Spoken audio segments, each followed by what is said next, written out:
वॉरटेक। अभी तक आपने ये चैनल सब्सक्राइब नहीं किया है तो जल्द ही आप बहुत सारी वीडियो खोने वाली हो और आप अकेले इसके जिम्मेदार रहेंगे, तो सब्सक्राइब। Thank you. हे दोस्तों, स्वागत है मेरे नए YouTube channel everyone must watch. दोस्तों, जैसे कि हर मूवी में होता है, मैं कह रहा हूँ हर मूवी में होता है, वैसे इस मूवी में भी मेजर और माइनर मिस्टेक्स है और यही मैं आपको आज बताने जा रहा हूँ। लेकिन इससे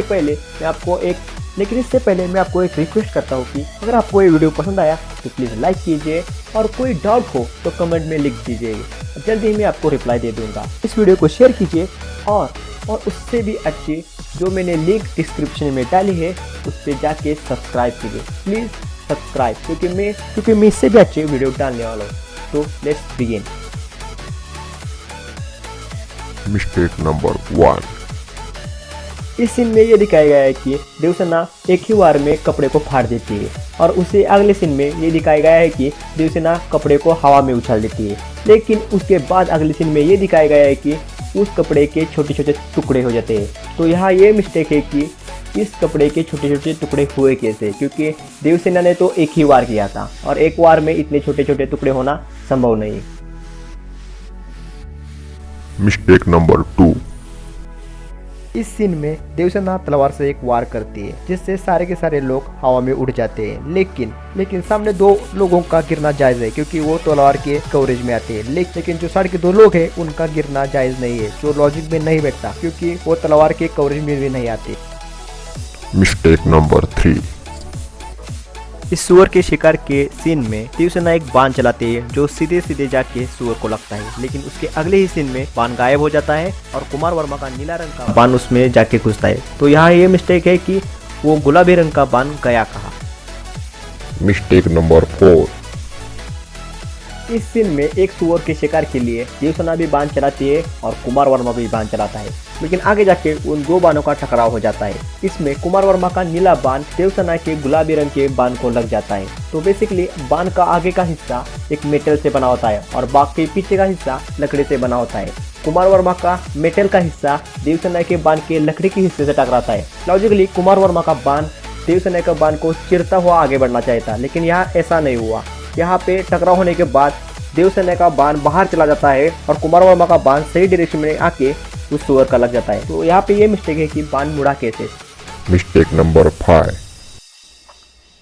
इस सीन में ये दिखाया गया है कि कटप्पा बाहुबली के लिए लोरी गा रहा है और वो मड़का खुद बजा रहा है, इसलिए म्यूजिक भी मड़के का दिया गया है। लेकिन एक सीन में वो दोनों हाथ ऊपर कर देता है, फिर भी मड़के का म्यूजिक बज रहा है। Mistake number 6। इस सीन में भी बहुत बड़ी मिस्टेक हो चुकी है। यहाँ गाना शुरू होने से पहले बाहुबली का ड्रेस अलग होता है, गाना शुरू होने के बाद भी ड्रेस वही होता है, लेकिन अगले ही सीन में उसके कपड़े चेंज हो जाते हैं। ब्राउन कलर के कपड़े ब्लू कलर के कपड़े में बदल जाते हैं। कैसे, ये लॉजिक में नहीं बैठता। Mistake number 7। एक सीन में ये दिखाया गया है कि कुंडल राज के महल को 2 कंपाउंड है और उस पे पहरेदार है जो उसके रखवाली करते हैं। लेकिन अगले ही सीन में जब पिंडारी अटैक करते हैं तो ये नहीं दिखाया गया है कि वो दरवाजे तोड़ के कैसे आते थे। सिर्फ इतना ही दिखाया गया है कि पिंडारी डायरेक्टली महल तक पहुंच जाते हैं, अंदर घुस जाते हैं 2 कंपाउंड भी। Mistake number 8। इस सीन में पिंडारी के खिलाफ लड़ाई में बाहुबली एट अ टाइम एक ही बार में 3-3 बाण छोड़ रहा है। उसके बाद देवसेना भी 3-3 बाण छोड़ रही है। लेकिन अगर आप इस बॉस की तरफ देखेंगे तो ना ही कोई बाण कम हो रहे, बाण वही की वही उतने ही नंबर में है। इसका मतलब यहाँ पे ये मिस्टेक है कि कोई भी बाण कम नहीं हो रहे। Mistake number 9। ये सीन इस मूवी का सबसे खतरनाक सीन है, सच्ची बता रहा हूँ, सबसे खतरनाक सीन है। इस सीन में बेले को सिंगों को आग लगा दी गई। ये सीन दिखते ही मुझे बाजीराव मस्तानी मूवी की याद आ गई, जिसमें बाजीराव ने सिंगों को मशाल लगाई थी, ना कि सिंगों को आग लगाई थी। बेले को सिंगों को आग लगाना ये मौत को दावत देना जैसा था, क्योंकि आग छोटी मोटी चीज़ नहीं है, वो जला के राख कर देते हैं और सिंगों का भी वही हाल हुआ होगा। इसलिए यहाँ पे ये मिस्टेक है कि ये लॉजिक में नहीं बैठता कि किसी एनिमल के सिंगों को आग लगा दी जाए। Mistake number 10। इस सीन में ये दिखाया गया है कि कटप्पा और बाहुबली एक साथ लड़ रहे हैं और यहाँ पे बहुत सारे तीर या बाण बिखरे हुए हैं, बहुत सारी लाशें बिखरी हुई है।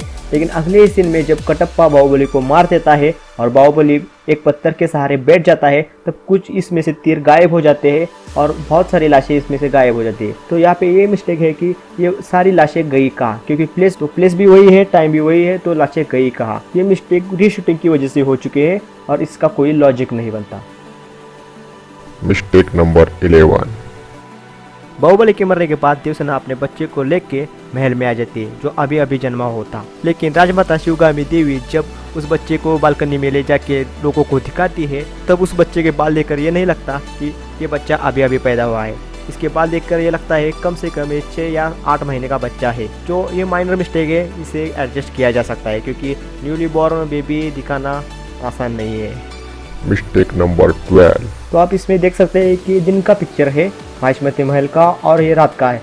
लेकिन यहाँ देखिए, यहाँ पे जो पेड़ है वो रात को आ जाता है और दिन में गायब हो जाता है। इसका मतलब दिन में कुछ और रात में कुछ और है ये महल, और यहाँ पे मिस्टेक है। Mistake number 13। इस सीन में बल्लाल देव अपने धनुष बाण से राजमाता शिवगामी देवी को मार डालता है और दोनों को दोनों यानी शिवगामी देवी और महेंद्र बाहुबली दोनों को दोनों पानी में गिर जाते हैं। और उसी अगले सीन में ये दिखाया गया है कि दोनों के दोनों डूब जाते हैं पानी में। अगर शिवगामी देवी बच जाती है क्योंकि वो सांस रोक सकती है, लेकिन जो अभी अभी बच्चा पैदा हुआ है वो सांस नहीं रोक सकता, यानी महेंद्र बाहुबली वहीं पे मर जाना चाहिए था। तो अगली मिस्टेक ये है कि वो डूबे तो अंदर ही थे महल के, और उस महल को चारों ओर से सैनिकों का पहारा था, तो वो वहाँ से बच के निकले कैसे?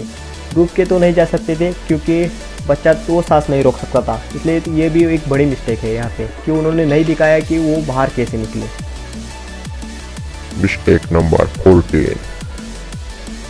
और यहाँ पे बहुत बड़ी गलती दिखाई गई है कि जो किसी की और किसी के ध्यान में नहीं आ सकती, वो ये है कि पहले पार्ट में ये दिखाया गया है कि जो महेंद्र बाहुबली है, जो शिवा है, वो एक सामान्य फैमिली में बड़ा हुआ है, जो कभी भी अपने पूरे लाइफ में युद्ध की ट्रेनिंग नहीं लेता, कोई युद्ध के कौशल नहीं सीखता। लेकिन जब द कंक्लूजन यानी दूसरे पार्ट में जब फाइट का सीन है, जो युद्ध का सीन है, वहाँ पे ऐसे प्रोफेशनल फाइटर की यानी एक प्रोफेशनल योद्धा की तरह फाइट करता है। तो यहाँ पे कहीं दिखाया नहीं गया कि वो ये युद्ध की ट्रेनिंग कहाँ से लेता है और कैसे लेता है, क्योंकि युद्ध की ट्रेनिंग ये कोई बॉर्न कैरेक्टर नहीं है जो उसके पिता से उसे मिली और वो खुद ही सीख गया। तो ये बहुत ही बड़ी मिस्टेक है। उन्हें दिखाना चाहिए था कि उसने ट्रेनिंग कैसे ली, क्योंकि पैदा ही कोई सीख के नहीं आता।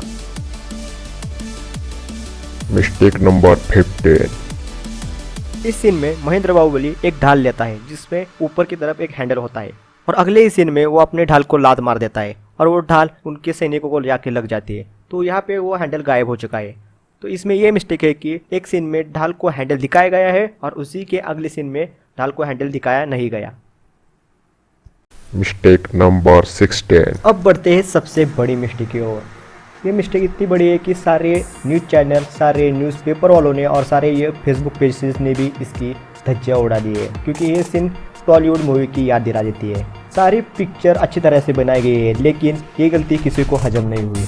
तो ये गलती ये है कि इस सीन में दिखाया गया है कि वो हवा में उड़ जाते हैं और एक सर्कल बना के लैंड हो जाते हैं, लेकिन ऐसे लैंडिंग का कुछ लॉजिक नहीं बनता, क्योंकि सारे पेड़ उस वॉल से कम ज़्यादा डिस्टेंस से है और वो सारे की सारी लैंडिंग एक ही जगह पे होती है, और वो भी अपने सीधे पैरों से। अगर कोई भी इंसान इतने ऊपर से नीचे गिरे तो सीधे पैरों पे खड़ा नहीं हो सकता। ठीक है, बाहुबली का कंसिडर कर सकते हैं क्योंकि उसके पास वो एक हीरो है, वो कर सकता है, लेकिन सारे के सारे सैनिक अपने पैरों पे लैंडिंग करते हैं और उसके तुरंत बाद लड़ाई चालू कर देते हैं। ये कोई लॉजिक नहीं बनता। और उसी तरह जब वो पेड़ से उड़ते हैं तो जो उड़ने की डायरेक्शन है वो भी लॉजिक में नहीं बैठती, क्योंकि वो इतने सारे वेट के सैनिकों को ऊपर फेंकना कोई आम बात नहीं है, और जो डायरेक्शन दिखाई गई है वो भी गलत है। Mistake number 17। तो इस सीन में बल्लाल देव बाहुबली के गले में चेन डालता है और उसे ऊपर खींचने लगता है। चेन बहुत टाइट होने के कारण बाहुबली का दम घुटने लगता है और वो तड़पने लगता है। लेकिन अगले ही सीन में ऐसा दिखाया गया है, जब बाहुबली अपने गले से हाथ हटाता है तो वो चेन कहीं नजर नहीं आती, यानी जब चेन ही गले में नहीं है तो वो तड़प क्यों रहा है, उसका दम घुट क्यों रहा है। तो यहाँ पे ये मिस्टेक है। Mistake number 18। तो मुझे पर्सनली लगता है कि ये भी बहुत बड़ी गलती है, क्योंकि ये स्टैचू है वो पूरा का पूरा गोल्ड का बना है, और आपको सबको पता है कि गोल्ड एक मेटल है। अगर हम हैमर से गोल्ड पे हैमरिंग करेंगे तब भी गोल्ड टूटेगा नहीं, वो एक चपटी तार में बदल जाएगा, लेकिन टूटेगा नहीं। ये कोई पत्थर नहीं जो टूट जाए। स्टैचू की हाइट भी इतनी भी नहीं थी, और जिस तरह स्टैचू गिरा है इस हिसाब से सिर को टूटना नहीं चाहिए था। ज़्यादा से ज़्यादा स्टैचू गिरने के बाद सिर को बेंड होना चाहिए था, क्योंकि हैमरिंग के बाद मेटल को बेंड होना पॉसिबल है, लेकिन टूटना पॉसिबल नहीं है। यानी इस पे ये बड़ी मिस्टेक है कि गोल्ड टूटा कैसे। Mistake number 19। इस सीन में भी बहुत बड़ी गलती हो चुकी है। जब बल्लाल देव और बाहुबली लड़ रहे थे तब बाहुबली के सिर पे एक चोट लग जाती है जिससे खून निकल रहा है, लेकिन उससे अगले ही सीन में ये दिखाया गया है कि वो खून भी गायब हो चुका है और वो घाव भी दिखाई नहीं दे रहा। यानी इसमें ये बड़ी मिस्टेक है कि इतनी जल्दी घाव भरा कैसे। ये मिस्टेक अलग अलग दिन के शूटिंग की वजह से हो चुकी है, जिसके कारण एक में घाव दिखाया गया है और एक में दिखाया नहीं गया। Mistake number 20। पहले तो मिस्टेक ये है कि जब कटप्पा और बाहुबली जब लुटेरे से लड़ रहे थे तब कटप्पा को झगड़ा होता और वो बाहुबली से मदद मांग रहा था। तभी बाहुबली उस पेड़ को आधे में काट देता है और ऊपरी हिस्सा उन लुटेरे पर गिर जाता है, लेकिन उसके अगले ही सीन में नीचे वाला पेड़ का हिस्सा कहीं नहीं दिखाई देता। यानी तो पहली मिस्टेक ये है कि अगर बाहुबली ने उस पेड़ को आधे में काटा था तो नीचे का हिस्सा गया कहाँ। तो इसमें कोई डाउट नहीं कि आपको ये वीडियो पसंद ना आया हो। तो दोस्तों इस वीडियो को लाइक कीजिए, कोई डाउट हो तो कमेंट में लिख दीजिए, जल्दी मैं आपको रिप्लाई दे दूंगा। इस वीडियो को शेयर कीजिए और सब्सक्राइब करना ना भूलेगा, क्योंकि जल्द ही मैं इससे भी अच्छे वीडियो डालने वाला हूँ। तो वो बेल का आइकॉन भी दबा देना, क्योंकि आप कोई नोटिफिकेशन मिस ना करें। Thanks for watching.